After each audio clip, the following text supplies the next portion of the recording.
Bem-vindo ao primeiro e único podcast de gineco Pra gineco. E hoje com a participação de um especialista numa das patologias mais importantes da nossa especialidade, né? Mais prevalente, né? Qual o ginecologista que não conhece mioma, né?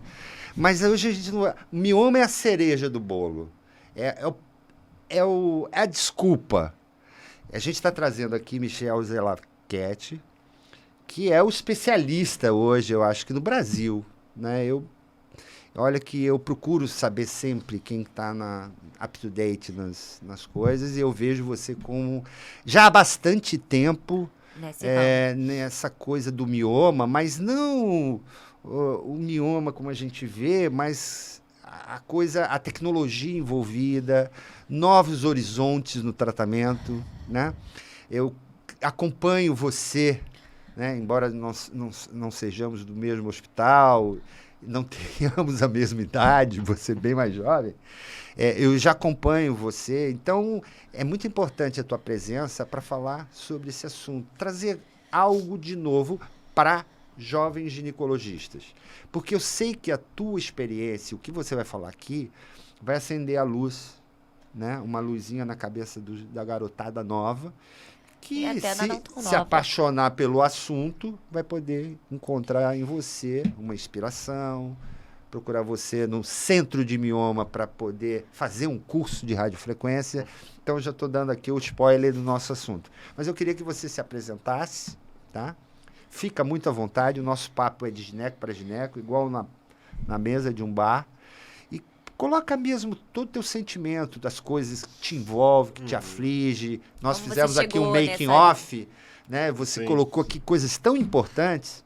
Se sinta à vontade para fazê-las aqui repetidamente, enfim. Com a palavra, Michel Zelaquete. Olha, em primeiro lugar, quero agradecer aí o convite. Para mim é uma honra inenarrável, né, estar aqui com vocês, falando de um assunto que eu gosto, né, de um assunto que, para mim, desde o meu primeiro contato, né, com os miomas, né, me apaixonei. E não tem nada melhor, acho que se tivesse que dar uma dica para cada um, né, é fazer o que você gosta. Né?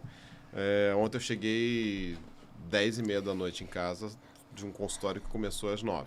Né? Então, quando você faz o que você gosta, você não sente realmente o tempo passar. Né? E, assim, eu tô com 22 anos de formado. Me formei em 2000. E o Centro de Mioma tem 15 anos. Né? Então, foi quando, em 2007, eu fundei o Centro de Mioma, né, digamos assim, porque me apaixonei pela patologia. Não só gostei do que estava, né, do que existia, né, de novidade na época, que era a embolização.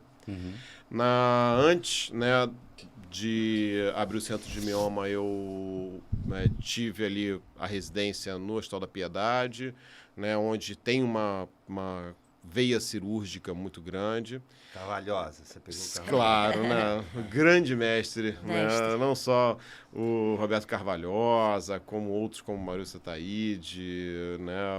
Também, né, o Paulo Roberto Gonçalves, que nos deixou aí, né, nessa pandemia. E tantos outros mestres que eu tive ali, né, que me ensinaram a gostar de cirurgia ginecológica. Né? Agora, o engraçado é que na faculdade eu não queria fazer ginecologia. Meu pai é ginecologista. Meu irmão já estava fazendo ginecologista, né?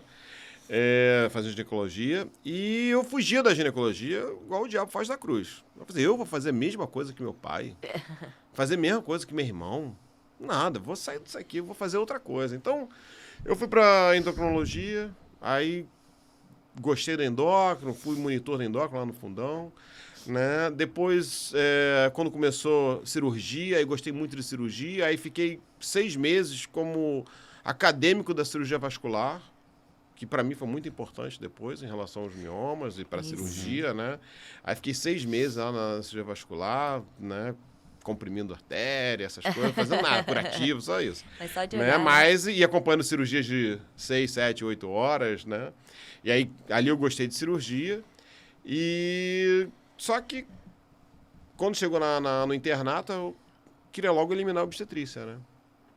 Então, vou eliminar logo esse troço. Você já ginecologia, conhecia obstetrícia. o fardo do pai? Sim. Tanto que na minha época, no fundão, quando você fazia o internato eletivo, você ia fazendo fundão, né, da ginecologia. Agora, quando você não era a sua especialidade, você ia fazer outra especialidade, você fazia o internato no Moncovo. E eu fiz no Moncovo o internato. Né? Só que aí eu gostei. Eu falei assim, é isso. Né? É isso que eu quero. Mas eu não queria fazer obstetrícia. Eu queria ginecologia. Aí eu lembro que eu perguntei pro professor Jaci, professor Jaci, existe, assim, a gente quando é acadêmico sabe de nada, né? Existe residência só de ginecologia? Aí ele falou assim, não, meu filho, tem que existir a pós-graduação. Mas, obviamente, o peso de um diploma de uma residência é muito maior do que uma pós. Né? Do que uma pós. E é a obstetrícia que vai sustentar a sua ginecologia nos primeiros anos. Ele foi bem nítido. Eu falei, ok, então vou fazer esse sacrifício. Né? Aí... É literalmente um sacrifício para quem não gosta de Aí fiz lá na Piedade para ver a cirúrgica. Lá na Piedade fui apresentado pelo professor Roberto Carvalhosa aos professores, né, Ricardo Lasmar e o Paulo Barroso. Né? E eu lembro que eu já era R2 para R3, aí com R3 fui eu, né, e outra colega que era a Daniela Baltar, e nós dois como R3, a Daniela começou a acompanhar o Ricardo Lasmar e eu comecei a acompanhar o Paulo Barroso. E ali eu tive o Paulo Barroso como pai, né? Ele também que nos deixou no passado, né? E ele simplesmente pegou na minha mão e falou assim, vem aqui, você quer aprender, né? E ele trouxe a embolização para o Brasil. Em 1999, a primeira embolização no Brasil foi feita por ele. lá em Cabo Frio. E aí eu já tinha assim, um centro. E tinha, Frio, né? Lá em Cabo Frio, que fazia embolização, e ele fazia cirurgia. E eu comecei a acompanhar ele. E indo nas embolizações, ia para São Paulo com ele. E era muito engraçado, né? O Paulo Barroso, ele tinha um jeito de paizão, né? Só que muita gente que começou a acompanhar ele não ficava um mês, 2 meses e ia embora. Por quê? Porque ele era extremamente grosso, mal educado, né? Pouco respeitador, mas de um coração enorme. Eu brinco com meu pai. Ele não é nada disso, mas ele é mais forte, assim, ele é duro. Mas assim, ele nunca me falou que eu tinha que carregar a mala dele. Mas quando a gente sentava no lugar, ele levantava, deixava a mala dele e ia embora. No primeiro dia, eu nem perguntei. Eu peguei a mala, acho que ele esqueceu a mala. Aí eu levei. Aí entreguei pra ele. Ah, obrigado. No segunda vez, ele fez a mesma coisa. E fez isso durante 5 anos que eu acompanhei ele. E não reclamei um dia, porque eu sabia que ele estava me dando muito. Né? Sabia que ele estava me dando muito. Né? Até que um dia ele falou para mim... Na verdade, você compreendeu a troca. Exatamente. Coisa que hoje em dia, a galera hoje nova não não entende isso. Hoje em dia eu vejo muito essa diferença. Meu pai sempre fala isso de passar o bastão, de acompanhar, de estar lá, escolher uma pessoa que você olha e você fala, essa é uma inspiração, né? Eu tive meus pais, na realidade eu tive uma sorte. Mas eu vejo que na residência as pessoas não têm mais isso. Sim. Elas não buscam, mas você sabe o que o Paulo Barroso falou pra mim? No primeiro dia, eu falei pra ele, eu posso te acompanhar? Ele falou assim, pode. Aqui vai ser o seguinte. Ele já abriu o jogo. Eu preciso de você 3 dias na semana. Durante 1 ano, eu não vou te pagar nada. Se quiser ganhar dinheiro, faz plantão. Consola teu pai. Agora, esses 3 dias você não vai ganhar nada. No segundo ano, eu vou te pagar R$300. Isso foi em 2004. R$300 para você passar a visita a todos os meus pacientes no dia seguinte. No terceiro ano, eu vou te começar a pagar 2º auxílio. E você nunca vai ser o primeiro auxílio, com o primeiro auxílio é o Ricardo Lasmar. Ele te colocou como se você tivesse feito uma residência disso. Topa. Eu falei assim, topa. Você acredita que eu tinha um vínculo no município do Rio? E eu larguei? Por causa do Paulo. Por causa dele. Eu falei assim, não tinha tempo. Porque o vínculo era ambulatório, aqueles 20 horas lá que era 2 vezes na semana, eu precisava, assim, não dava, o que eu ganhava ali não era suficiente, né, assim, 2 vezes na semana ali, 3 com ele, sem ganhar nada, eu falei assim, eu tenho que fazer outra coisa, né? Não dá tempo. Eu acho que hoje em dia as pessoas se perdem muito nesse meio do caminho. De quero ganhar dinheiro, não foca no seu profissional, na sua carreira, e vai indo ganhando dinheiro com plantão. Quando você vai ver daqui a 10 anos, não fez nada. Eu comecei a ganhar dinheiro com 10 anos de formado. Aí em 2007, né? Eu lembro que antes, né, de eu sair do Paulo, ele falava assim pra mim, ele já deixava eu operar. Né? Aí ele dizia assim, olha, quem melhor opera mioma depois de mim no Rio de Janeiro é o Michel. Ah, que legal. Pô, imagina, você com 5, 6 anos de formado, ouvindo isso. Né? Aí adorei, né? E aí, né? E ele sempre falava assim pra mim, você não é o cara que vai ficar na minha asa. Você tem estrela própria. Assim, ele identificou isso. Então, no dia que eu virei pra ele, assim, Paulo, tô aqui pra te informar que, assim... Eu quero alçar meu voo sozinho. Aí ele falou assim, eu já sabia. Que esse dia ia chegar, fica tranquilo, né? E até o último mês de vida dele, eu ainda recebia paciente dele. Legal. Paciente que ele não queria operar. Aí ele falou assim, olha, tem um médico lá no Rio, lá em Cabo Frio, né? Tem um médico lá no Rio que vai salvar o seu outro. Vai lá. Aí recebia paciente. Aí que a gente mandou... Né? Então, assim, isso para mim sempre foi uma honra enorme. Então, aquela história de você honrar os mestres, né? Mas é honrar não o mestre somente a pessoa, mas honrar o que você aprendeu. Sim. Né? Então, isso para mim, ele sempre foi. Então, quando você fala, Augusto, buscar novas tecnologias, up to date, ele tinha essa pegada. Essa pegada do up to date. E aí, quando eu falei assim, bem, agora eu vou tratar mioma, né? O que eu preciso, né? Aí vai a dica, né, pessoal, né? Hoje, o pessoal fala assim, eu não quero trabalhar para o convênio. Todo mundo já abre uma página no Instagram, faz isso, faz aquilo. Isso a gente está em 2022, né? Agora, em 2007, o que se fazia para não trabalhar pelo convênio? Eu nunca trabalhei pelo convênio. O que se fazia? Aí eu pensei, o que eu vou fazer? Abri um site, montei uma página legal, não tinha dinheiro para isso, naquela época era muito caro. Aí eu peguei uma menina de web designer, né? Fui na casa dela lá no Meier, na Dias da Cruz, assim, era um apartamentinho, quarto de sala escuro. Aí eu falei, né, minha mãe que apresentou ela, a menina nova, não sei o que, tá começando a fazer essas coisas de web designer. Eu falei assim, Raquel, olha só, esse é meu projeto. Preciso de um logo, eu preciso de um... Né? A gente conversou a Bessa, que você vai fazer isso em 2007. Né? Já fiz aqui o domínio, centrodemioma.com.br. E aí, agora eu quero fazer um site. Eu não quero, assim... Porque, assim, qual o pensamento que eu tinha? Quando você trabalha com um convênio, você está deixando o convênio investir na sua divulgação, entre aspas. Né? Ele coloca seu nomezinho lá no livro, o paciente vai lá, olha o livro e vai chegar em você. Só que o convênio te cobra muito caro por isso. Cobra. Aí eu botei na ponta do lápis, quanto que eu pagaria para o convênio e quanto eu posso pagar eu mesmo para minha divulgação. Para investir em você mesmo. Agora, o que existe de divulgação em 2007? Existia blog, aí eu tinha um blog, Portal do Mioma, que eu lá escrevia, e site. Aí comecei a fazer, né? Tanto que, durante muitos anos, 99% dos meus pacientes vinham da internet. Depois que a gente começa a adquirir alguma autoridade, que um colega manda, outro colega manda. Veio boca a boca, referência. Veio boca a boca de outras pacientes. Então, ainda hoje, 70% vem de internet. Né?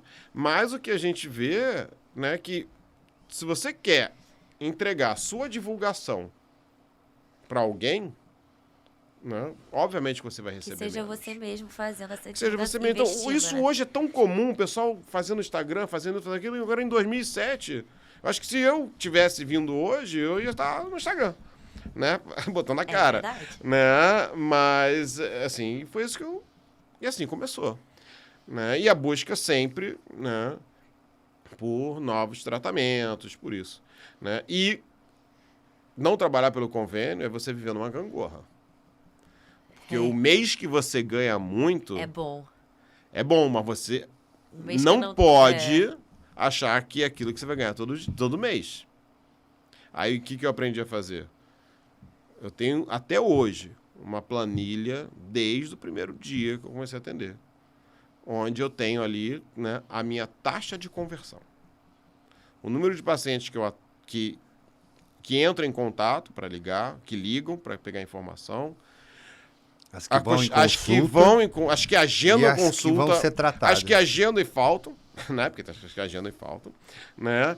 As que vão na consulta e as que viram cirurgia ou tratamento. Então, você ter esse entendimento na sua carreira é importantíssimo. Porque, assim, tinha mês que eu olhava assim, puxa, se a minha taxa de conversão é 50%, que é uma taxa altíssima para o consultório ginecológico, porque um consultório ginecológico comum... já é um consultório de referência, né? Sim. Hoje, já há uma referência. Uma taxa de conversão no consultório... Chega a 3%, não chega a 3%, 2%. 2%, 3%. Mesmo fazendo obstetrícia. Né? Ou seja... Se você quer ganhar o dinheiro com fazendo de forma ética, né? Sim. Se você quer fazer tudo da forma certa, você não vai operar a quantidade que ele está operando. A não ser que você seja uma referência. É isso que ele está dizendo. E tenha construído tudo que ele construiu. Então, as pessoas estão encaminhando já a paciente com uma indicação, provavelmente cirúrgica, e por isso a sua taxa é alta. Exatamente. Então, e mesmo assim, a taxa de conversão de 50%, só aquelas pacientes que estão na minha frente, metade delas vão fazer tratamento comigo, a outra metade ou não tem indicação, ou vão para outro colega. A gente também tem que desapegar disso, a gente não tem que achar que a gente é o único do mundo, nem o melhor do mundo. A gente não tem que achar isso. Né? E se você quiser ficar menos triste, pensa que é livramento. Né? Então, assim, e assim vai. E tem mês que vai ser pior, tem mês que vai ser melhor. Né? E você vai vivendo essa gangorra. Tanto que, né, a questão de você ter um emprego fixo, um salário, é uma segurança? É. Mas isso te limita muito, porque vai limitar o quê? Você tem o seu bem mais precioso, que é o tempo. Exatamente. Eu sempre procuro falar isso, porque eu tive essa informação de casa. Então, eu sempre passo para minhas colegas, assim, eu acabei de sair da residência.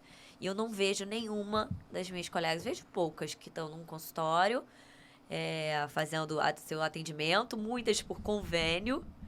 E assim, muitos só fazendo plantão, só investindo com plantão, porque é um dinheiro certo que você vai ter no final do mês, só no plantão. E eu falo, sai disso, arranja pelo menos um turno, faz alguma coisa por você, uma pós, investe em você. Você não vai ter esse tempo todo mundo daqui a 10 anos. Então, acho que isso mudou muito da geração. E eu coloquei um limite. Quando eu me formei, eu falei assim, olha, eu tenho 10 anos para parar de dar plantão. Eu fiz isso. Eu parei com 9. Com 9 anos eu parei de dar plantão. E as referências também, né? É muito importante. Quer dizer, isso não surgiu do nada. Embora você possa ter uma habilidade como um empreendedor, um gestor, você tem a referência, você falou da sua referência, você conseguia... É muito importante o relacionamento, né, com as pessoas, para poder entender, para poder ver como é que é. Porque quando você está só lá na sua residência, você está sob um chapéu, que é o hospital, cheio de diretrizes, normas. Você não pode fugir. Hoje é tudo baseado em evidência. Tudo tem que ser desse jeito, porque se não for, não é. Se você isso fugir não da pode. regra, você está errado. Quer dizer, então você vai se engessando, né? E você tem que escapar um pouco disso, arrumar alguém para você. Existe ainda, embora eu ache que isso é um pouco menos evidente, existe isso que você viveu. Tem gente pronta para receber esse filho. Tem muito, mas eu acho que é a geração de agora. A geração que a geração ainda não tá está acordada. Né? Eu acho que isso não acabou. Tem que ter alguma outra forma para que isso que aconteceu com você... Mas é que eu vejo muita gente da minha geração, ou um pouquinho antes e tal, que por ter a mídia hoje em dia muito forte, né, o celular e tudo, acredita que tem muita gente que nem precisou de alguém, ou uma referência, ou, né, uma pessoa... Tudo tá no iPhone. E tá até mais Samsung. E tá até mais fazendo um sucesso nas redes sociais que uma pessoa aqui. Mas aí você tem que entender. Toda uma referência, mas aí você tem que ter consistência. Que é conversão, né? você tem o like, você tem o número de seguidores, Ué, mas mas isso pode não estar A convertendo em nada. minha menina do marketing lá, que tá até hoje comigo, que é a Raquel da Mônada, ela é a mesma lá do Meyer, né? Agora ela tá bem, né? Não, eu sou o é. case de sucesso dela. Opa, Hoje ela tem Irado. 40 funcionários. Ai, que irado. Né? Pode ter o nosso. Então, assim, e assim, o que eu já levei de cliente para ela também, né? Eu falei assim, olha, porque o pessoal, não só levei indiretamente, o pessoal olha o trabalho que ela faz, né, Sim. comigo esse tempo todo, né? Vê E resultado. procura ela, mas o pessoal, meus amigos, né? Ela acabou ficando especialista em médicos também, Médico. porque, né, tem muitos colegas Vai médicos. uma indicação Poxa, Pega no faz. nicho. Aham. Exatamente. Então, assim, uma coisa que... Aí, algumas conversas que eu tive com ela, ela falava assim pra mim, mas tá tendo um tráfego no seu site de 800 pessoas por dia. Eu falei assim, isso não quer dizer nada pra mim. Se essas 800 não são convertidas em alguma coisa, né? Eu quero saber quantas cirurgias eu vou ter por mês. Então, assim, se eu tenho... Né, se minha taxa de conversão é 50%, se eu tenho 10 consultas de primeira vez, eu vou ter 5 cirurgias. Se eu vou ter 40 consultas de primeira vez, eu vou ter 20 cirurgias. Para mim, essa conta é desse jeito. Então, é isso que eu quero. Eu preciso que a paciente chegue na minha frente. Eu não quero likes. Eu não quero tráfego no site. Para você é importante. Lógico que isso pode refletir na paciente que senta na sua frente. Pode. Mas a gente tem que estar focado o quê? No consultório. No consultório. É no nosso trabalho. Né? Em ficar cada vez mais up-to-date, em estudar. Eu tô né? vendo que você usa o quê? Embora você use a rede social, você usa o quê? AdWords? É Google. Então, no início... A gente tá fugindo do mioma. Eu Não, acho fugindo que do mioma. O mioma é de menos, né? O importante é como você consegue Como você esse chegou mioma. até lá. Nos últimos 20 minutos a gente fala mesmo. Mas, assim, no início, eu fiz o meu AdWords. Eu virei pra Raquel e falei, Raquel, sabe fazer? Não sei fazer. Mas a gente pode procurar alguém. Tá, procura alguém, enquanto isso eu vou fazendo. Então, nos primeiros 3 anos, eu que fiz o meu AdWords. Né? 3 não, 5 anos. Só que o AdWords ele começou a ficar muito complexo, a ponto que eu não conseguia acompanhar as evoluções. Você tem que do Google. trabalhar com Aí mioma. Exatamente. Você não pode ficar o expert em Só que o que AdWords. acontecia? Como eu tinha meu consultório ainda vazio, Dava tempo. dava tempo. Né? Hoje, eu no consultório às 9, levanto às 10 da noite. Né? 9 da manhã às 10 da noite. Mas naquela época eu sentava 9 da manhã, levantava meio-dia, atendia uma paciente, 2. Então eu tinha tempo. É assim mesmo. Né? Então eu pegava e fuçava o AdWords. Fucei o registro da marca. O pessoal fala assim, você contratou um escritório de marcas e patentes para registração. Não, eu que fiz. Eu entrei lá, fiquei fuçando. Em 2 horas eu já estava expert daquilo. E eu mandei e aprovou. Aprovou pra você. Né?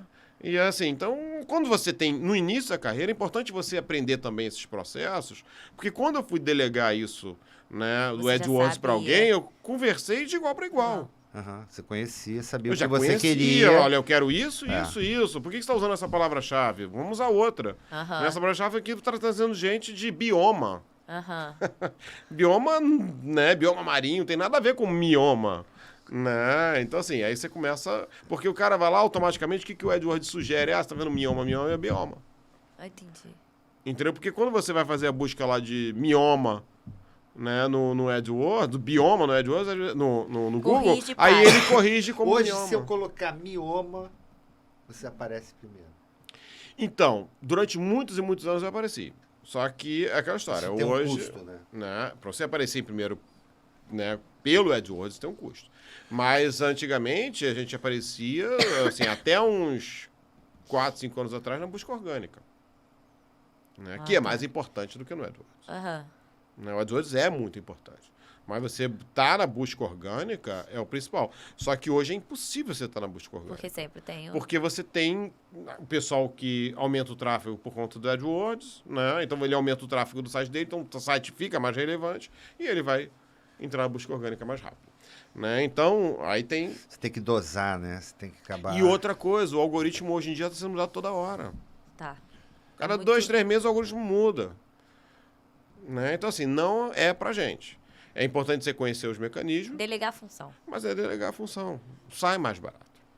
Sem dúvida nenhuma. Não, mas no início eu tinha tempo para isso. E a garota nova tem tempo para isso. Né? E você pensa ali, tô perdendo tempo. Não, você tá... Né? É o que o pessoal hoje faz, né? Eu não tenho tempo de fazer... Um Instagram. Né? Não, fazer o ao vivo lá. Eu tô aqui entrando no hospital. Eu tô aqui saindo do hospital. Fazendo stories. Eu tô aqui... Stories. Gente, se eu fizer isso... É muito tempo gasto. É muito tempo. O pessoal gasta um tempo. Aí eu falei assim, sabe o que eu quero? Eu quero uma pessoa que ande atrás de mim com um celular fazendo isso. É mais fácil. É porque a gente está tendo que conciliar uma influência, ser influenciador como médico, né? Tentar influenciar de alguma forma, só que a gente não aprendeu isso, a gente não nasceu para isso, a gente não tem tempo para isso, a gente é médico. Então a gente não tem tempo para isso, a gente tem que mandar outras pessoas fazerem. Senão Antes eu influenciava com conteúdo. Eu tinha que escrever um texto, mandava lá botava no site. Era isso.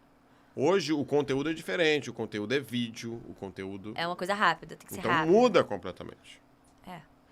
Virou um pouco, banalizou um pouco, né? Porque também virou um pouco de entretenimento. Sim. Né? Você tem que Você vê prender algumas a atenção. patologias hoje cantadas, né? Mas enfim, vamos falar de mioma, né? Mas eu queria, a gente conversou um pouquinho antes daqui da nossa abertura, e você me contou a sua trajetória. Eu tenho elas mais ou menos na minha cabeça. Você estava falando da droga, do mioma, que foi o início da tua expertise com o tratamento de mioma. Depois veio, acho que o Hexablate, com embolização mais ou menos junto. É lógico, com a vida cirúrgica acompanhando, né? Mas você sempre nessa tecnologia. Eu queria que você começasse com o medicamento. Falasse rapidamente aquilo que você comentou.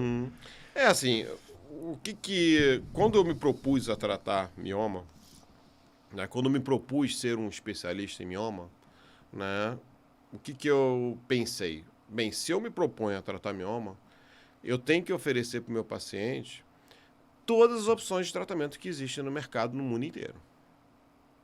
Isso é um pensamento assim. Se você quer fazer alguma coisa extremamente específica, lembre-se que existe a medicina, dentro da medicina existe a ginecologia e obstetrícia, que existe a ginecologia, que dentro da ginecologia existe uma patologia, né, dentre milhares, que é uma patologia benigna, que é o mioma, né? E, então, assim, é o funil do funil. O funil do funil do funil. Né? Então, assim, se eu vou fazer uma única doença, eu tenho que oferecer todas as opções de tratamento do meu paciente.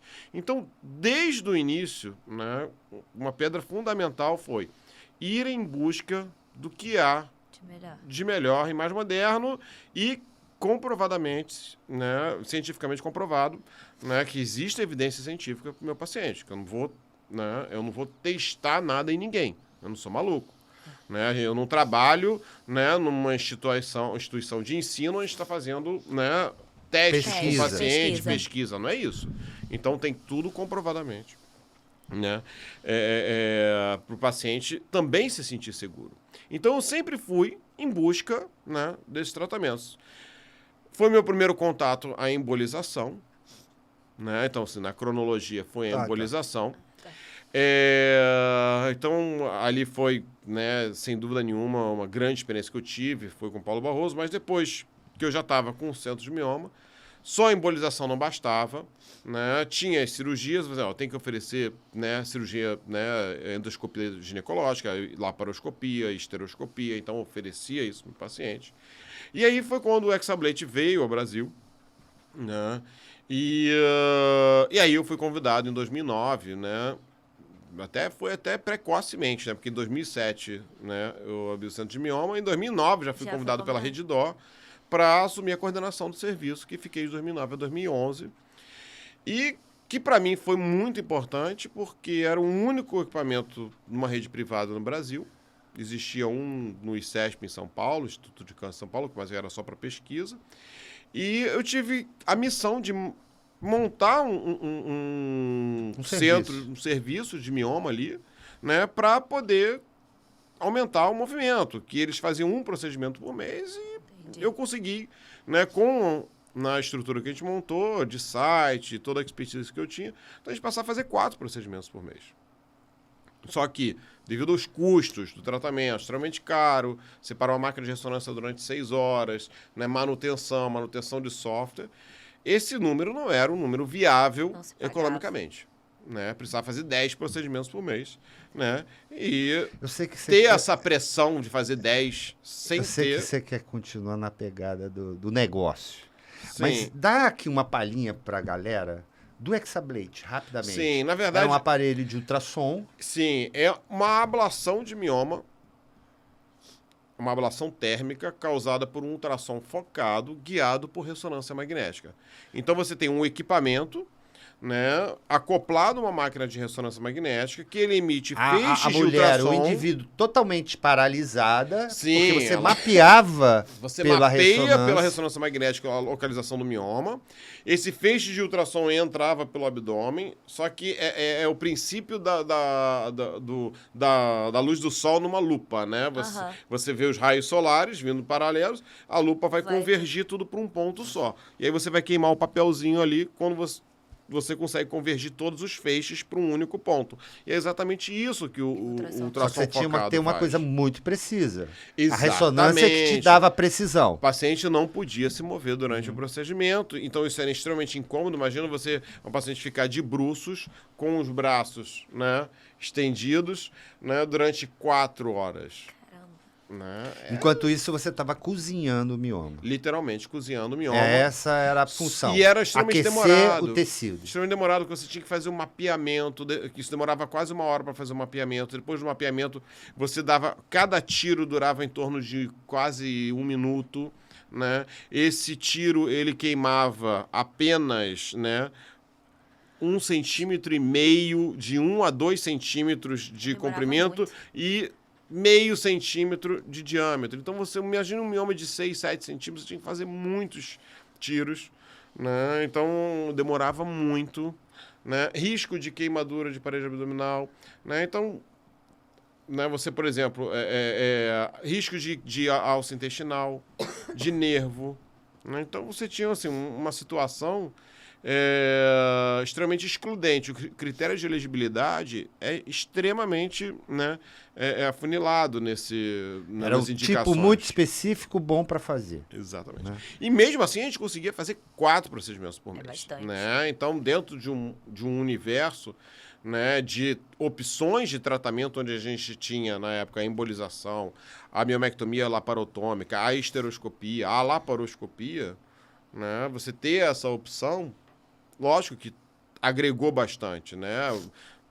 A primeira paciente que engravidou, né, foi do Exablate, era uma paciente minha, né, que eu indiquei, Ah, que legal. né? Foi o único parto que eu fiz na minha vida no consultório, porque eu falei, a primeira do Exablate eu tenho que fazer o parto. Aí eu fiz o parto. Mas, e foi, assim, né, a gente via os resultados acontecerem, só que, infelizmente, economicamente inviável. Então, eu Mas acho que isso foi te deu muita cancha de conhecimento do tumor, né? De Sim. um outro ponto de vista. do outro ponto de Do vista, ponto de porque vista do, eu sabia do tirar o observador de mioma, fora. eu sabia matar o mioma embolizado, né? Fazia a Sabia as embolização. técnicas todas. E ali eu aprendi a ablação. E que hoje eu descobri que isso me deu muito conhecimento, muita Para experiência fazer o que você está fazendo para fazer o que eu atualmente. estou fazendo hoje, que não deixa de ser uma ablação. É a ablação, Ah, só que utilizando a energia da radiofrequência. Né? Então, e o que acontece com o mioma na radiofrequência É a mesma é uma coisa. ablação térmica. É a mesma coisa que acontecia com o ultrassom focado com o Exablate. Então, toda a expertise que eu adquiri, né, E como naquele funciona essa período radiofrequência? foi, assim, a radiofrequência já é diferente. A gente estava falando do Exablate, que é um ultrassom focado, Aham, né, para queimar um único ponto no mioma. aham. A radiofrequência, a gente tem um eletrodo, que é uma agulha. Aham. Essa agulha, né, ela é totalmente isolada e ela tem uma ponta ativa.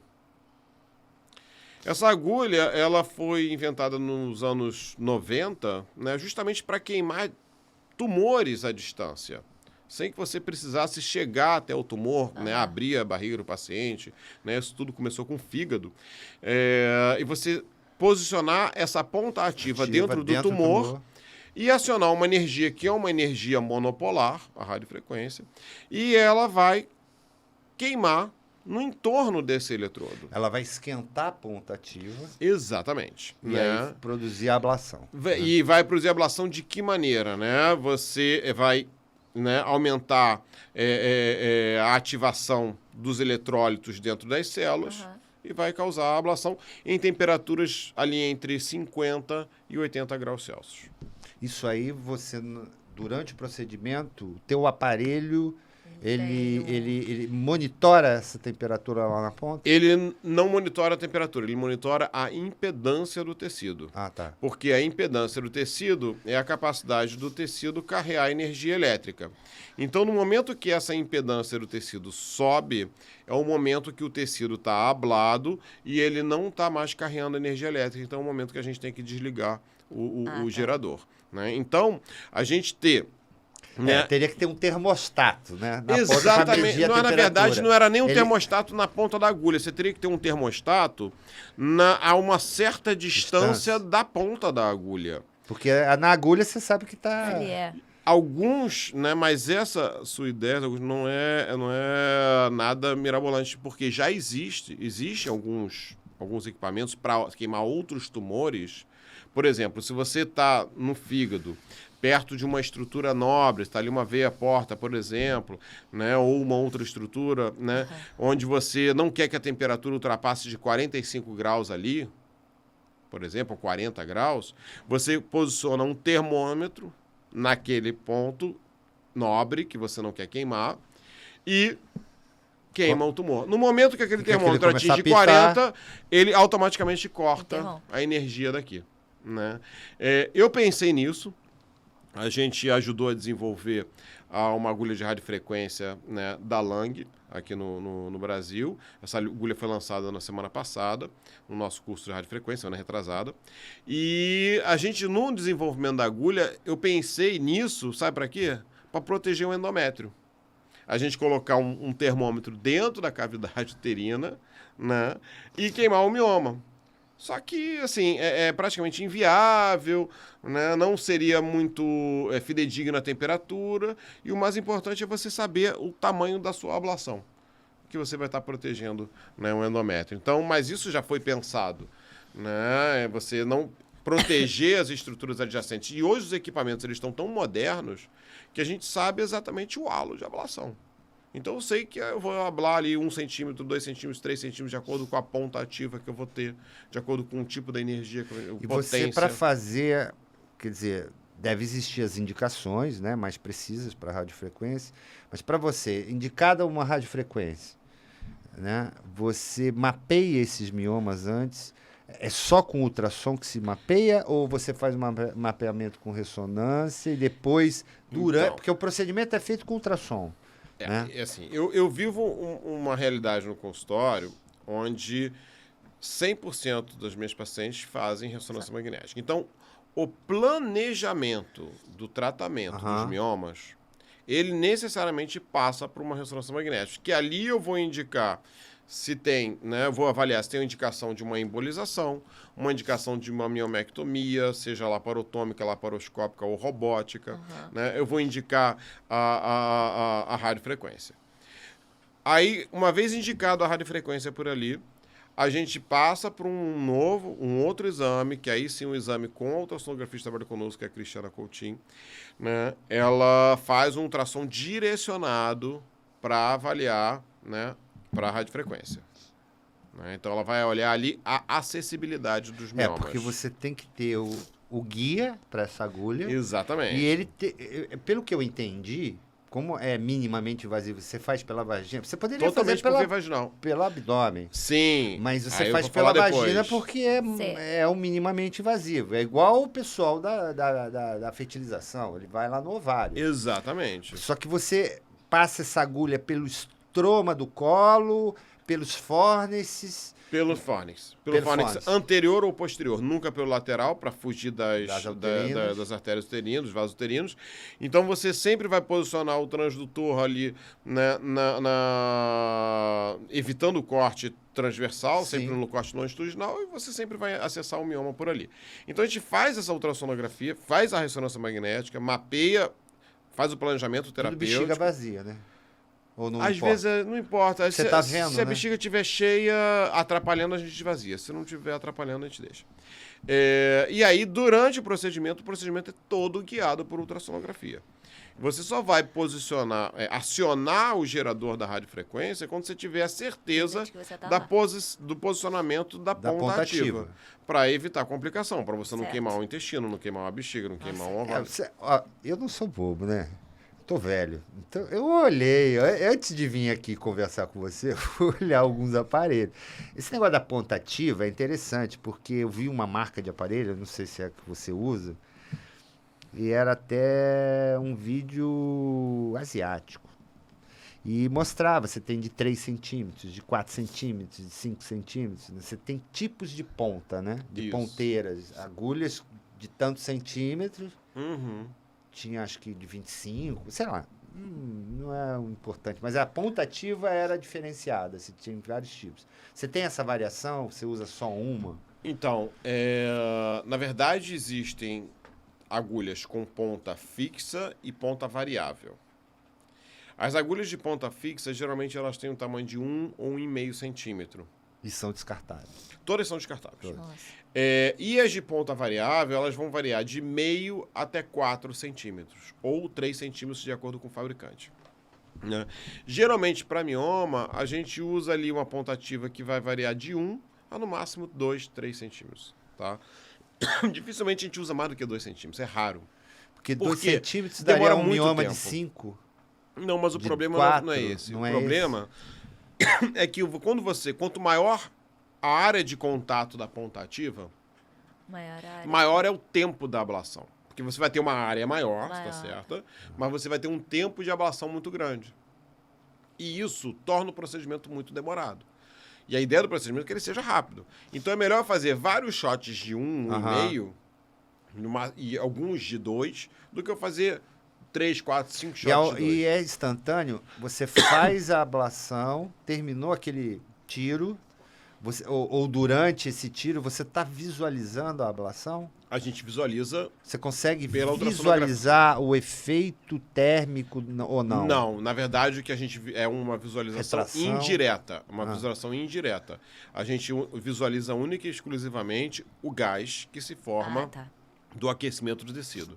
E o gás é o inimigo do ultrassonografista, né? Então, a gente vê uma área toda branca, Se formar. né, se formar ali, fazendo a área de ablação. Correspondendo, né, à área de ablação, mas não é Não a é correspondência absoluto aquele. fidedigna. Então, você tem que se guiar pela ponta ativa. Então, você sabe que a sua ponta ativa é de 2 centímetros, você tem um halo de ablação de 2 centímetros. Entendeu? Então, no momento que a impedância subiu, você para porque chegou naqueles 2 centímetros. Se você pode tirar e testar, né, num franguinho, que vai ter sempre 2 centímetros. Se você botar 1 centímetro, vai ter sempre 1 centímetro. Porque a minha Né? Porque é cada vez menos o tipo do tecido vai importar. Né? A tecnologia hoje, o uso da impedância, a mesma impedância que é utilizada nesses bipolares inteligentes. Né? A paciente está você... sobre narcose, sobre sedação. Sim, sedação. E você faz trem em Lemburg nessas pacientes?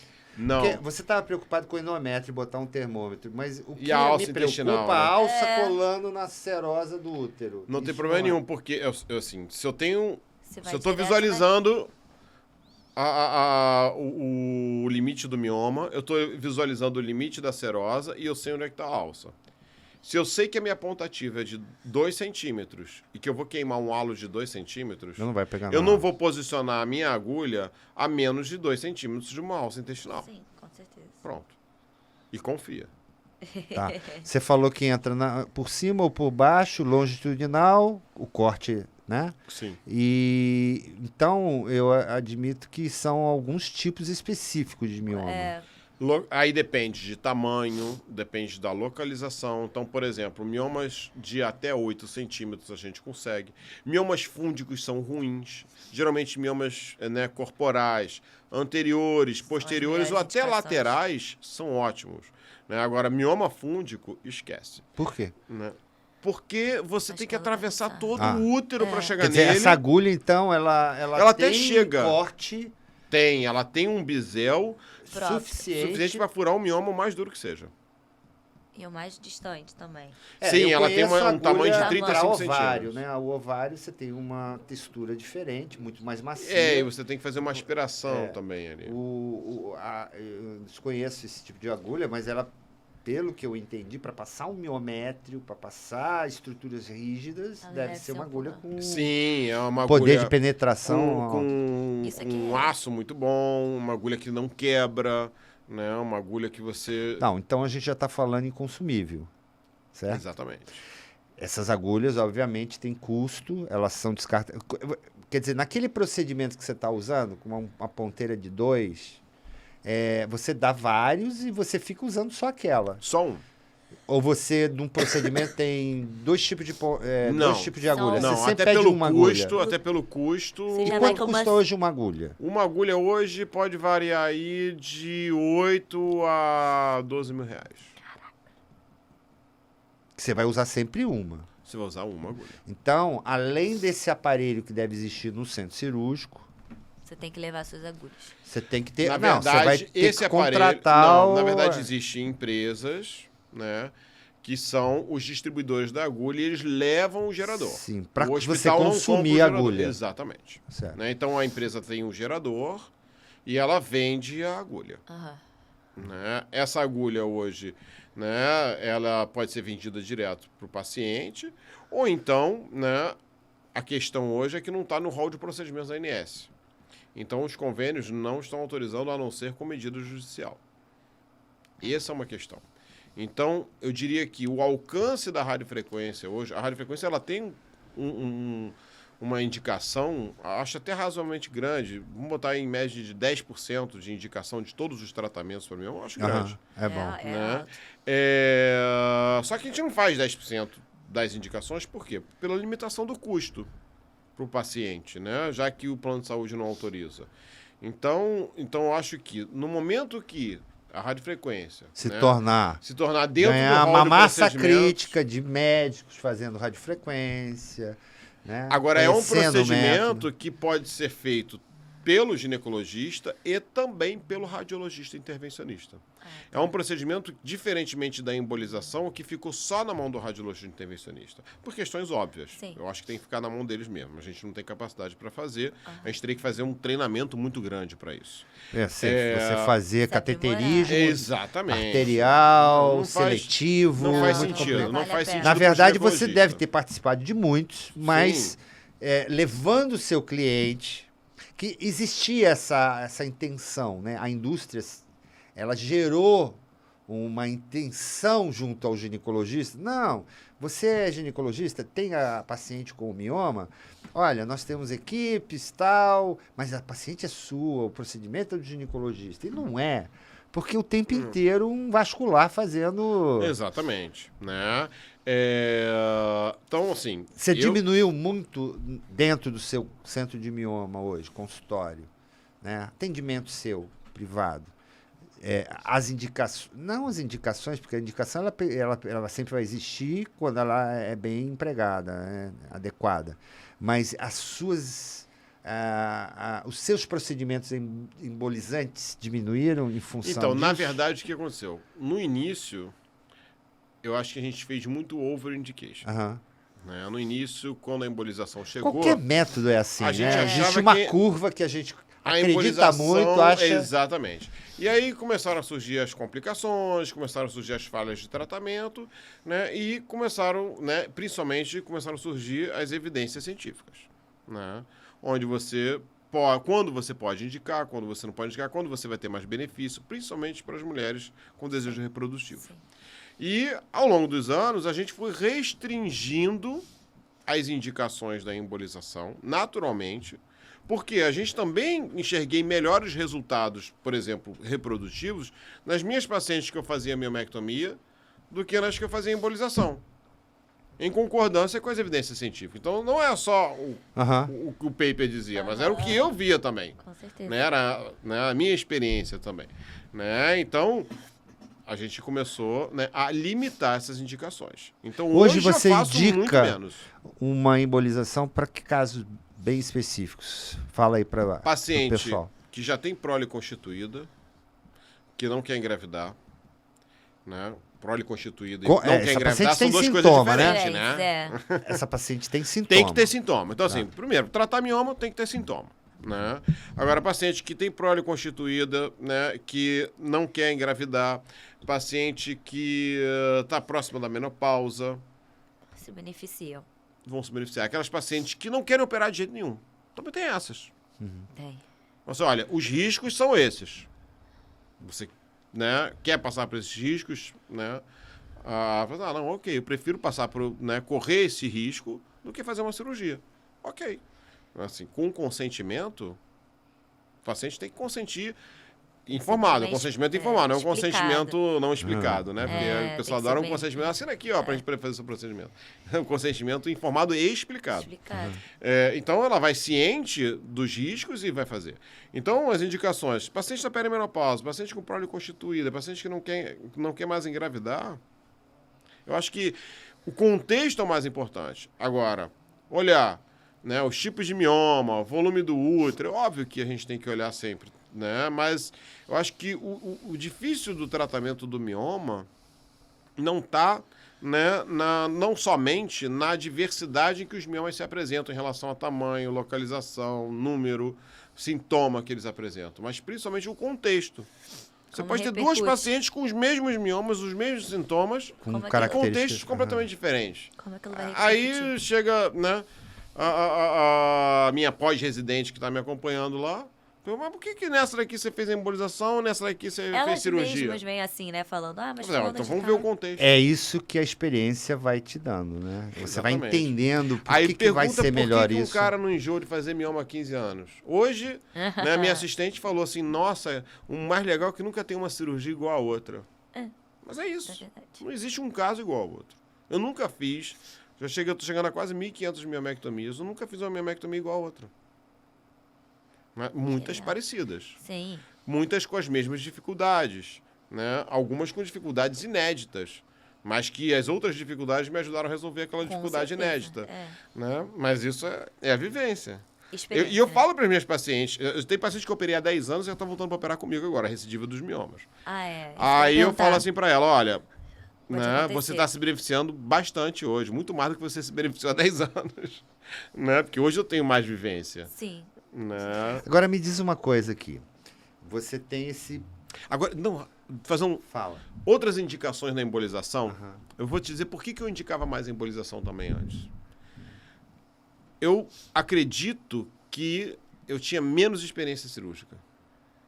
Então, à medida que a gente foi adquirindo mais experiência cirúrgica, a gente foi se aventurando em casos cada vez mais complexos que antes eu não indicava a cirurgia.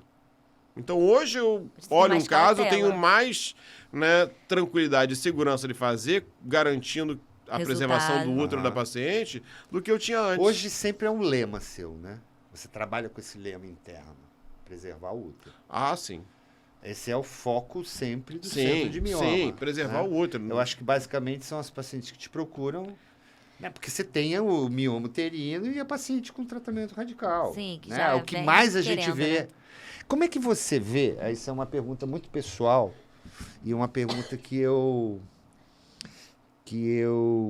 não chega a ser uma pergunta, mas é uma reflexão que eu faço sempre com os residentes, exatamente por causa dos consentimentos informados e explicados, daquele raiozinho daquele papel que toda paciente tem que assinar, aparece aquele mioma na sínfise, no apêndice estifoide, e aí 100% dos residentes estão preocupados com o papel, porque sabe que vai virar uma esterectomia. Ou ele acredita porque ele não acredita mais em miomectomia. Então, como é que você vê esse tipo de essa E questão... como que você lida, né? Na hora de conversar Você tá entendendo isso. o que eu tô falando, né? Se você faz um consentimento, você tem o seu consentimento. Quando a gente é residente, iniciando, tá sempre na nossa fala isso. Olha, mas pode virar uma esterectomia. Olha, mas pode virar... E eu tinha um professor Iglesias, Jaime Iglesias, que ele dizia que isso não existe, não. É mioma, é miomectomia mesmo. Você tem que trabalhar 100% com esse raciocínio. Qualquer coisa que não seja miomectomia é porque falhou. Assim como falha em outras cirurgias. Mas você tem que falar né? que é uma complicação. Sim. Mas eu quero ver como é que você trabalha. Porque isso é que dá segurança para você fazer casos mais complexos. Poxa, eu vou fazer tua miomectomia. Né? E sempre buscar o aperfeiçoamento. Vai porque ser uma miomectomia. Se você estiver sempre com o papelzinho, olha... Do respaldo, pô, você vai olhar converter. assim, isso não vai dar certo, isso não vai rolar. Né? Existem, assim... Quero ver como é que você vê isso. Primeiro a gente tem que estar baseado na evidência científica. Né? E evidência científica, você acha o que você quiser. Sim. Né? Se você procurar na literatura, assim, eu quero achar, né, que essa caneca ela não é branca. Você vai achar na evidência científica que essa caneca não é branca. Né? Mas você quer achar que ela é branca, você também vai achar que ela é branca. Né? Então, primeiro você pode achar o que você quiser e você tem que interpretar. Existe, né, uma publicação de 1900, mais ou menos, né, um pouquinho antes, um pouquinho depois, do De Boney, que ele fez não sei quantas miomectomias na vida dele. É o pai da miomectomia, o Vitor Boney. Isso. Né? Que ele mostrou ali naquela publicação que a morbidade da cirurgia dele era igual à da esterectomia. Ponto. Acho que esse é o grande aprendizado daquela publicação dele. Uhum. Não era a taxa de esterectomia que ele tinha numa miomectomia, mas sim a morbidade da miomectomia era a mesma da esterectomia. Outra publicação, aí sim mais recente, né, mostrando ali, né, a morbidade, os riscos de uma esterectomia em cirurgias de miomectomia, em torno de 1%. O risco de uma esterectomia, né, em cirurgias de miomectomia. Mas no artigo ele é muito, né, franco em dizer que desde que o caso seja bem planejado, a técnica seja bem faça a função, que a técnica seja bem aplicada, que a equipe que esteja fazendo seja uma equipe experiente, então o risco vai ser realmente muito baixo. Uhum. Outra questão, né? Quando você vai abordar o assunto com a paciente, eu falo assim para ela, em primeiro lugar, todo o meu empenho vai ser para preservar o seu útero. Então ela tem que estar ciente de que ela está indo operar com um médico que está empenhado em preservar o útero dela. Outra questão, eu digo para ela, olha, a chance de você perder o útero é de menos de 1%. Mas todos os casos como o seu, eu preservei o útero. Então eu acredito que contigo não será diferente. Uhum. Risco de esterectomia, todas têm. Aí eu vou te dizer, dessas quase 1.500 miomectomias que a gente fez, eu fiz 6 esterectomias. Menos do que 1%. Sim. Aí as 6 esterectomias que eu fiz, assim, 6 esterectomias que eu falo, assim, aquela paciente que eu me propus a fazer uma miomectomia, eu me empenhei em fazer uma miomectomia e eu acabei tirando o útero. Eram úteros com mais de 4.000 centímetros cúbicos, com incontáveis... O que elas tinham em comum? Mais de 4.000 centímetros cúbicos, incontáveis miomas e com miomectomia prévia. Então, assim, se eu olho um caso assim, a minha abordagem para ela em relação à chance dela preservar o útero já é completamente diferente. Eu falo, olha, eu tive 6 casos, tive muitos outros mais que eu preservei. Mas eu tive 6 casos, os 6 casos que eu tirei eram parecidos com o seu. Depende de cada caso. Então depende de cada caso. Então você abordar dessa maneira, então ela sabe, ela vai assinar um termo que ela sabe que ela pode ir para a esterectomia, mas ela está ouvindo do médico dela que, né, aí também cabe, né, a experiência que ela sabe, mas você faz a referência, sim. O termo de consentimento, tudo certinho. Não, a historinha do Boney, só para aproveitar aqui, porque eu gosto um pouquinho de história. A mulher do Vitor Boney morreu não. Ela foi submetida, ela sofria de hemorragias e foi submetida a esterectomia. E eles não tiveram filhos. Isso. Tá. E por isso, um dos propósitos dele, de ser o o salvador de úteros era exatamente por essa conta história. da mulher dele ter- Então ele planejou várias pinças até para abordar. Uhum. Então ele se tornou Sim. pai da Miomectomia. pai da miomectomia. miomectomia. E ali ele provou que era possível. Isso, Sim. imagina, 1900, gente. É. Agora você vai me dizer em 2022 que não é possível preservar um útero? Exatamente. Eu E falo pra aproveitando paciente, essa mas o médico questão falou da que não dá pra cirurgia. preservar meu útero. Eu falei, olha, mas em 1900 era possível.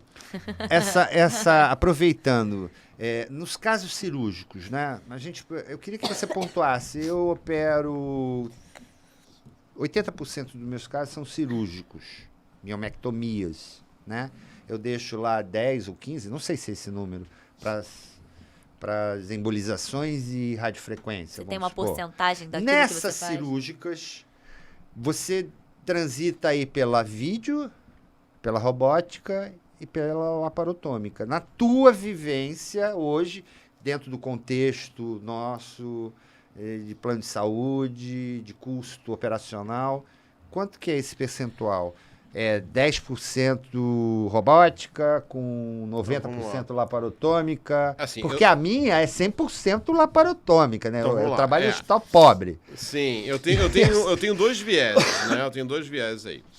O primeiro viés, né, é pelo fato de eu ser referência, os casos tranquilos param no meio do caminho. Aham. O que chega até a mim é só É bomba. Outro dia minha assistente falou, caramba, a gente tá um mês sem fazer um casinho tranquilo, né? Eu falei, faz parte. E agora só tem Faz parte do nosso jogo. É. Né? À medida que as pessoas vão, né, adquirindo mais experiência, Sim. e mais gente vai adquirindo experiência, os miomas de 4, 5, 6, Eles vão 7 centímetros, 3, 4, 5, 6, 10 miomas vai parando no Sim, caminho. com certeza. Agora, o que sobra pra gente é 30, 40, 50. Pra cima. Sim, com Né? certeza. Igual hoje, 27 com endometriose, com isso, com aquilo. Então, então esse é o primeiro viés. O segundo viés é que eu tenho muita paciente também que me procura pelos tratamentos minimamente invasivos. Então, assim, eu tenho uma parte da balança e tenho outra parte da balança. Então, assim, as pacientes que me procuram, né, se ela me procura por uma radiofrequência, mas assim, mas é porque ela não quer operar, ela nem sabe qual é a indicação, né, e ela não quer passar por um procedimento cirúrgico, não quer uma Você cicatriz, oferece. mas aí você pode oferecer uma embolização, ou você pode oferecer uma robótica, uma laparoscópica. Né? Mas quando, por exemplo, que eu indico uma cirurgia robótica ou laparoscópica, quando eu faço a mesma coisa que eu consigo fazer de barriga aberta. Isso é um preceito. Eu não sou adepto ferrenho de cirurgia minimamente invasiva. Eu adoro cirurgia minimamente invasiva, eu acho que a gente tem que fazer sempre que possível, né? Tem que oferecer para o paciente. Mas em relação aos miomas é diferente da endometriose. Endometriose, a gente sabe que a laparoscopia ela é superior à cirurgia aberta. Né? Agora, no mioma, quando que a laparoscopia vai ser superior à cirurgia aberta? Quando eu consigo fazer na laparoscopia a mesma coisa que eu faria de cirurgia aberta. Porque você sabe muito bem, Augusto, que na aberta a gente tem o sentido do tato. O tato, é. Você consegue tirar ali miomas de menos de 1 centímetro. Né? Na laparoscopia você não consegue. Né? Então, esse é um preceito básico. Então, hoje, na minha casuística, eu vou dizer para você que chega perto de 80% os casos cirúrgicos. 20% vai se distribuir ali entre, né, embolização, entre a radiofrequência. Né? Aí os casos cirúrgicos, as miomectomias, a gente tem a robótica, a laparoscópica. Aí a robótica hoje, infelizmente, por conta de custos, né, ela já caiu bastante. Mas eu cheguei a fazer, né, de 15 procedimentos no mês, 4, 5 robóticas no mês. Né? De parar de fazer laparoscopia. Para mim, a robótica é a evolução da laparoscopia. É mesmo. Quando eu fiquei 15 dias na NIU, em Nova York, acompanhando a Kathy Huang, que faz só robótica, cheguei lá num dos centros cirúrgicos da NIU, tinham 10 salas de cirurgia, 7 tinham robô e 3 não tinha nada. Aí eu falei para ela, vem cá, aqui vocês não fazem laparoscopia? Ela falou assim, não. Ou é robótica ou é aberta. Caraca. Eu falei, eu quero isso aqui para mim. Então, durante algum tempo, eu quase que desaprendi a fazer laparoscopia, porque eu botava tudo no robô. Agora a gente tem custo. Né? Então, assim, eu tinha melhorado a minha dor no ombro por causa da laparoscopia, né? Então o robô me fez melhorar. Agora eu tô tendo que fazer fisioterapia para melhorar, para voltar a fazer laparoscopia. Mas, assim, o meu viés maior hoje é que chega muito caso complexo. Que eu não consigo mimetizar aquilo na E, cirurgia invariavelmente, essa complexidade, esses casos complexos, acabam em laparotomia. Sim, claro. E deixa eu te Não perguntar, tem falou dúvida. de quero isso pra mim. Você já pensou em sair daqui pra fazer lá fora? Ficar por lá? Não, porque eu adoro o Brasil. Adoro morar aqui. É porque isso é uma questão sempre diária, assim, pra mim. Eu olho e falo assim, Não. será que eu vou? Não, olha só, eu iria, né, pra Porque você ficar tem 3, 4 meses se eu uma ferramenta estivesse boa lá. me formando agora, sendo a residência agora. Mas no estágio em que eu estou, É. né, eu gosto de fazer pílulas, né? Chegar lá, Entendi. fico 15 dias, volto. Entendi. Né? Então, Aprendizado É um também. aprendizado, é experiência. Experiência. Quando eu fui acompanhar na Inayu, né, você está dentro do centro cirúrgico. É. Né? A gente fazia o docking do robô, que é você aproximar o robô e acoplar Irado.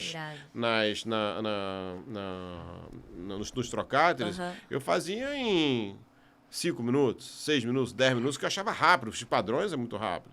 Aí a chinesinha lá fazia em 30 segundos, 40 segundos. Eu cronometrando. Eu falei assim, como é que você consegue? Eu falei assim, vem cá que eu vou te ensinar. Eu faço meu docking hoje em 1 minuto. Caramba. Entendeu? Então, assim, isso é uma experiência que você pega, né? Sim, com certeza. E ainda mais quando você é pioneiro em certas coisas, Não né? vale a pena você Eu fui só um pra dos crescer primeiros 4 ginecologistas do Rio de Janeiro a fazer a robótica. Era o Cláudio Crispi, o Marco Aurélio, o Thieres e eu. lá. Não né? vale a pena pra você. Então, assim, eu vi uma robótica do Marco Aurélio e já fiz a outra. Sabe aquelas você vê uma, faz outra, ensina a outra? Foi quase isso, né? Então, assim, eu tive que ir para fora para poder ver alguma coisa. Sim, com Eu certeza. preciso ver gente, né, com muita experiência operando. Ela tinha 2.000 cirurgias robóticas.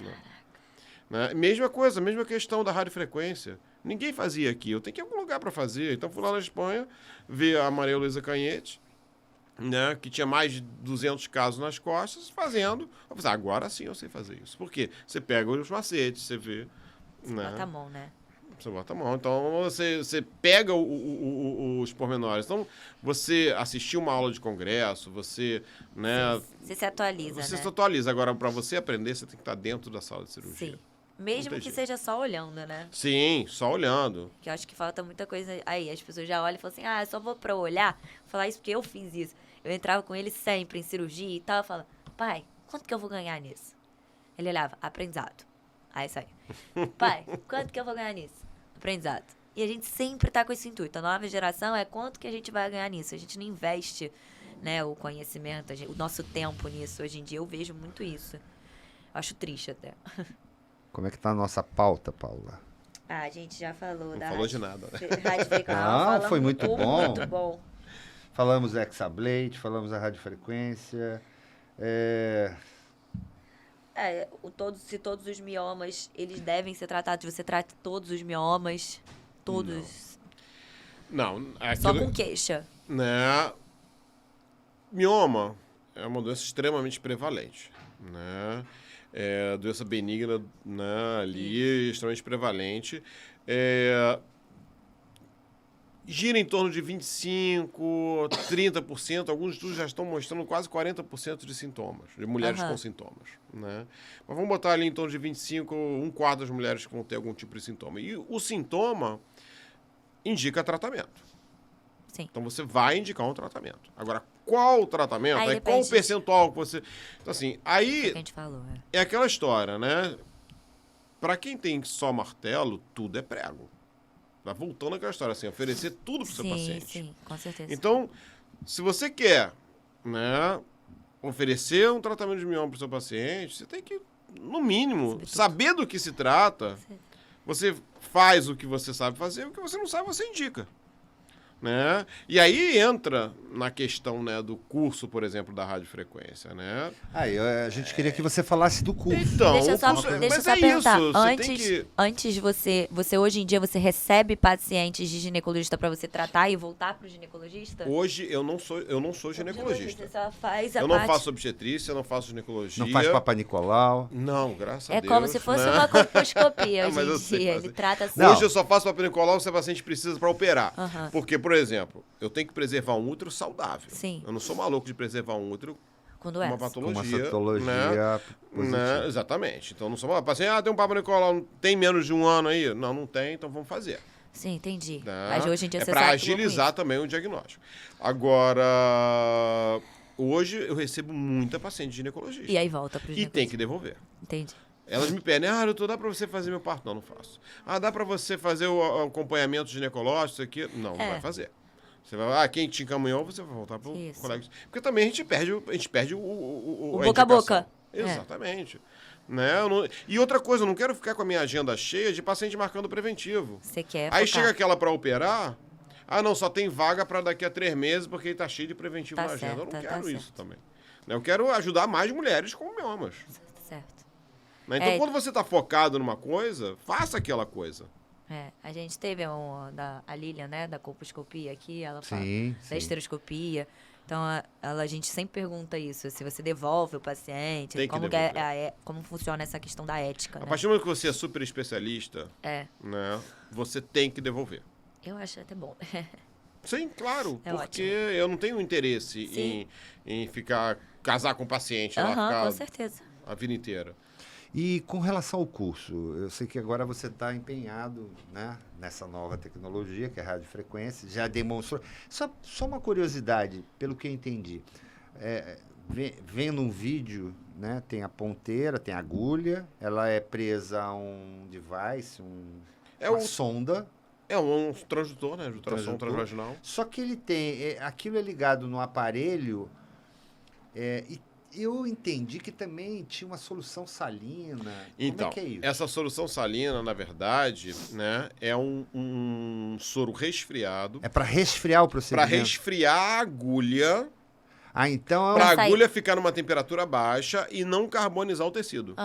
Igual o bisturi elétrico, que quando você queima muito, carboniza o tecido. Então, para aquilo não acontecer, você tem a agulha, né? Ela tem um cooler interno que vai passando o soro, ou água destilada ali fria, gelada mesmo. Então, na verdade, esse aparelho são dois. Tem um pump que joga... Sim, mas muitas vezes é acoplado ao próprio gerador ou um aparelho pequenininho ali, que é um pump comum. Nada demais, né? É o suficiente para manter a temperatura da agulha ali entre 8 e 12 graus. E hoje você está fazendo um curso específico. Ele é o quê? Curso mensal? É um curso... O que a gente... Assim, quando veio, né, essa questão da radiofrequência para a gente, né, houve um apelo da indústria. Para assim, vamos fazer com que muita gente faça. Ok. Né, vamos divulgar o método? Vamos divulgar o método. Né? Mas... tem que divulgar o método com responsabilidade. Eles queriam sair, dá para fulano de tal, tá lá em Manaus, dá para você ir lá, mostrar para ele como é que faz? Eu disse, não. É a teoria. Ele sabe quais são as indicações? Esse pessoal mandava assim uma ressonância, não tinha nada a ver. Eu falei assim, gente, então, assim, vamos então ensinar a técnica com responsabilidade. Não é algo difícil ou impossível, mas você precisa ter as indicações, porque senão você vai começar a queimar o método de tal maneira que quase que a embolização foi queimada. Por muito pouco. Né? A embolização hoje tem indicações precisas, mas teve muito procedimento de indicação com muita complicação. E, né, as complicações que já existiram no Brasil de radiofrequência para mioma, que já tiveram, foram de colegas que não fizeram curso, que não fizeram nenhum tipo de treinamento. Simplesmente pegaram e vão começar a fazer. Exato. E aí teve complicação. Né? Então, a gente, assim, vamos treinar esse pessoal. Eu tenho câncer de mioma, eu quero tratar todas as mulheres com mioma, eu já tô, né, velho o suficiente para saber que eu não vou tratar todas as mulheres com mioma no mundo. Entendeu? Então, você quer passar assim, um bastão. Então, a gente precisa, né, compartilhar o conhecimento. Né? Então, assim, a gente fez o curso agora do IDOR, e esse curso... O que é o IDOR? O IDOR é o Instituto DOR. Instituto da Rede DOR. De ensino e pesquisa. Então, a gente fez o curso com eles.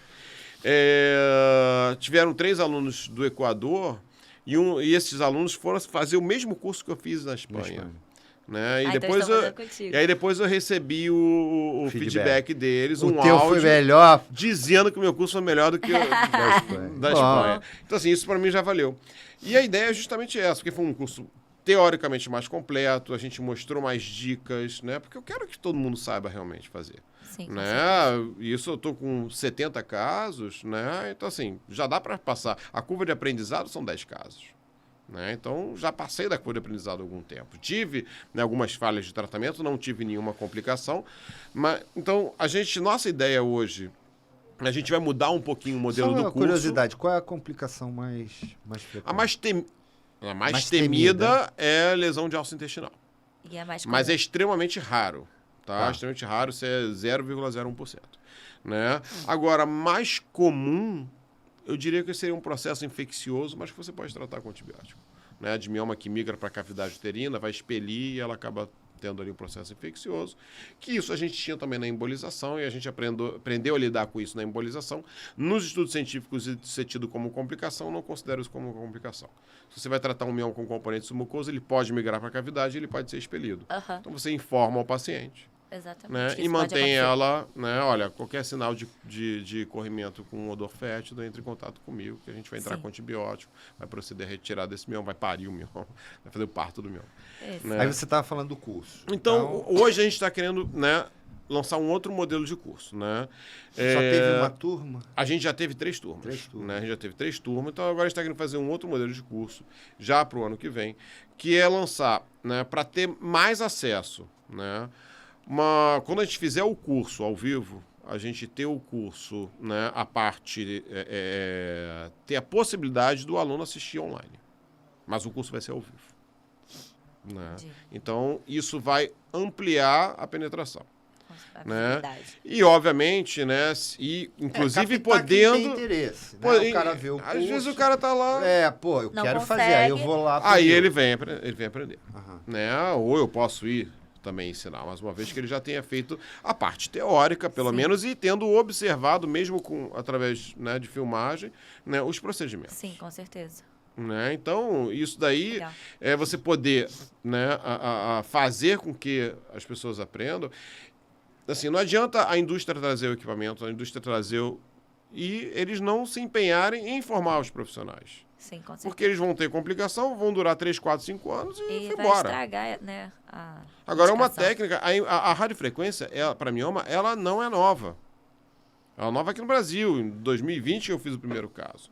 Né? Mas, na verdade, a radiofrequência para mioma existe desde 2012. Né? Então, já é estudado há bastante tempo. E a gente vinha nesse radar, estudando, acompanhando, né, vendo, né, entrei em contato com a indústria, soube que, né, já tinha o equipamento disponível no Brasil. Então assim, isso já existe, isso já existe. Né? E o que vem por aí, né? Qual outra especialidade que está sendo feita usando essas agulhas?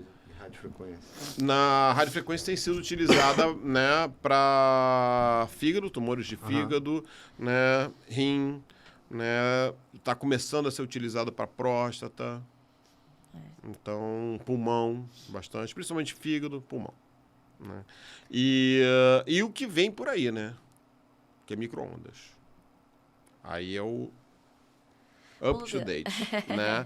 Micro-ondas para mioma. A fonte de energia. Na verdade, a radiofrequência, ela é uma energia monopolar. Micro-ondas é energia bipolar.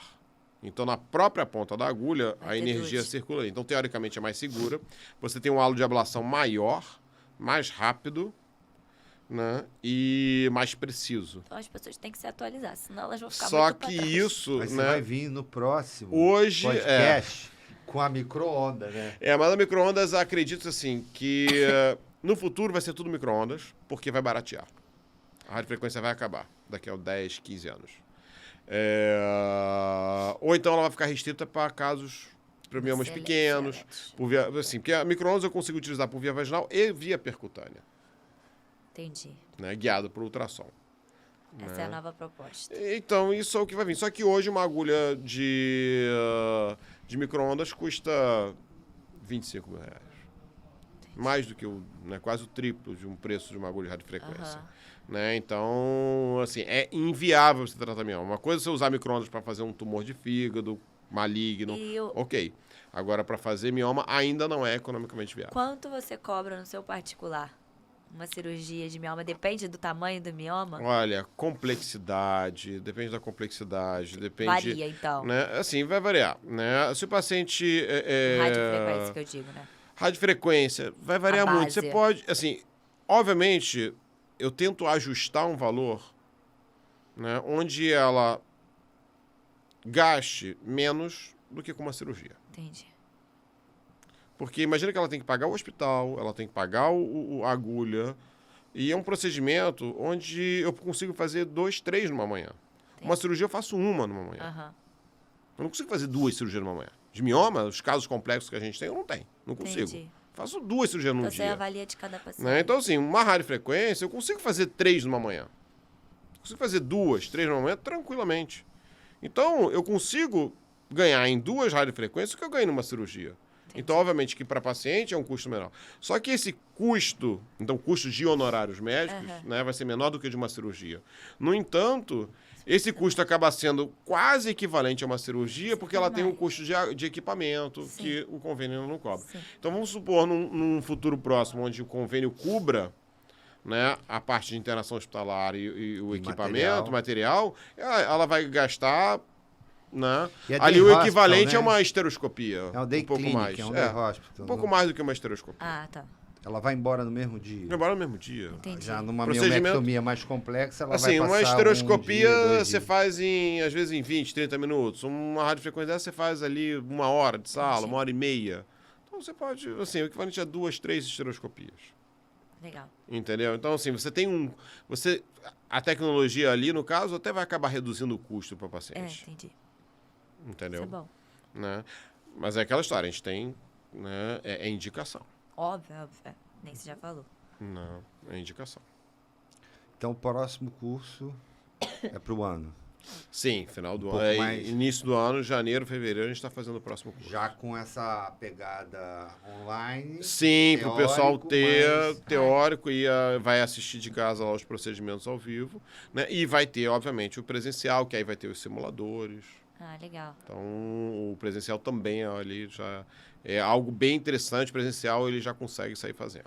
Avisa a gente que a gente bota umas pílulas dessa divulgação pra você. Paulinha, como é que está a nossa pausa? Encerramento? Sim, eu queria agradecer. Eu vi muita, assim, eu já tive contato com o Zelaquete, irmão, né? Uhum. E ele é muito legal ver porque vocês dois têm o mesmo princípio. Assim, a conversa de vocês é muito similar, assim, né? De passar as coisas, de ser muito ético, de não ser vendido para a indústria, como a gente já falou.